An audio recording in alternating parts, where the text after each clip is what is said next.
स्थानिक स्वराज्य संस्थेच्या संदर्भामध्ये आज महत्वाची सुनावणी आहे. त्यावर नेमकं काय होणार ते आपण जाणून घेणार आहोत. देवदत्त पालसकर जे आपल्या सोबत आहेत. आज नेमकं सुनावणीच्या वेळेस काय होणार? नाही, आज जे आहे सर्वोच्च न्यायालयासमोर आज मेन्शन करून प्रकरण ठेवलेलं आहे.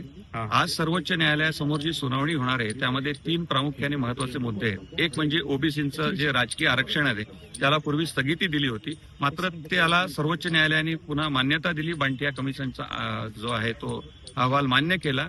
92 नगरपालिकांच्या बाबतीमध्ये मात्र सर्वोच्च न्यायालयाने सांगितलं होतं की जो प्रोग्राम सुरू आहे त्याला तुम्ही आता तसंच पुढे न्या, त्यामध्ये ओबीसी आरक्षण देता येणार नाही. त्या संदर्भातला एक रिव्ह्यू ऍप्लिकेशन सर्वोच्च न्यायालयासमोर राज्य सरकारने सादर केला. त्याच्या आधारे 22 ऑगस्ट 2022ला स्टेटस को दिला होता. त्या संदर्भातला एक निर्णय होणं आज बाकी आहे की या नगरपालिकांमध्ये जर समजा ओबीसी आरक्षण प्रोव्हाइड केलं गेलं तर त्या नगरपालिकांच्या इलेक्शनचा हा मार्ग पुढे सुकर होईल. त्यानंतर दुसरा सगळ्यात महत्वाचा जो प्रश्न आहे सर्वोच्च न्यायालयासमोर आज, तो 11 मार्च 2022 रोजी राज्य सरकारने जे राज्य निवडणूक आयोगाचे प्रभाग रचनेचे अधिकार काढून घेतले होते आणि केलेली जी प्रक्रिया आहे ती निष्प्रभ ठरवली होती. त्यावेळी 10% सदस्य संख्या जी आहे ती राज्य सरकारने वाढवली होती. त्या आधारे राज्य निवडणूक आयोगाने सगळी प्रक्रिया पूर्ण केली होती. त्यानंतर 4 ऑगस्ट 2022 रोजी राज्य सरकारने पुन्हा जी ती पूर्वस्थिती केली. त्यांनी म्हटलं की जनगणनेचे आकडे आल्याशिवाय या अशाच प्रकारच्या सदस्य संख्या वाढवणं योग्य नाही. त्यामुळे 4 ऑगस्टच्या जे कायदे आहेत त्यांना आव्हान देणारे याचिका आहेत. 11 मार्च 2022ला जे कायदे झाले त्याला आव्हान देणारे याचिका आहेत.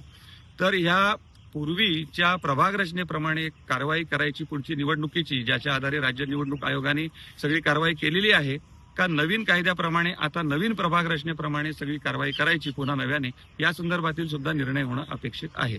परंतु हे हायकोर्टात नाही, सुप्रीम कोर्टामध्येच होईल कारण डिलिमिटेशन संदर्भामध्ये खरं सांगायचं तर सर्वोच्च न्यायालयाने जे 4 मे 2022 रोजी जे आदेश दिलेले होते त्याच्यात त्यांनी सांगितलं होतं की ह्या निवडणुका जर रखडणार असतील तर तशा संदर्भातले कुठले आदेश कुठल्या हायकोर्टाने पारित करू नयेत. त्यामुळे सद्यस्थितीत तरी जो काही आदेश होतील तर ते सध्या सर्वोच्च न्यायालयासमोरच होतील. जर सर्वोच्च न्यायालयाने निर्देश दिले तर मग हायकोर्टात जावं लागेल.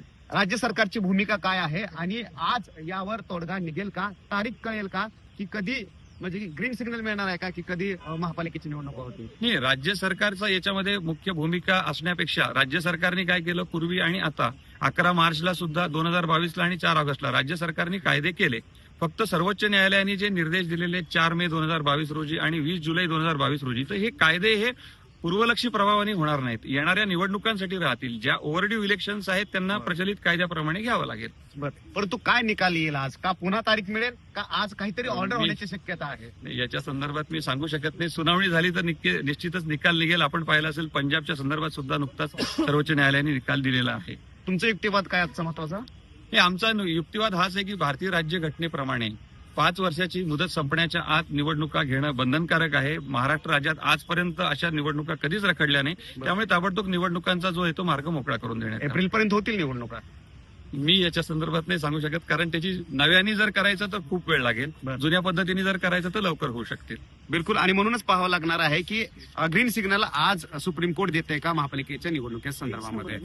Cameraman Satyam sir, Ramraj Shinde, NDTV, Delhi.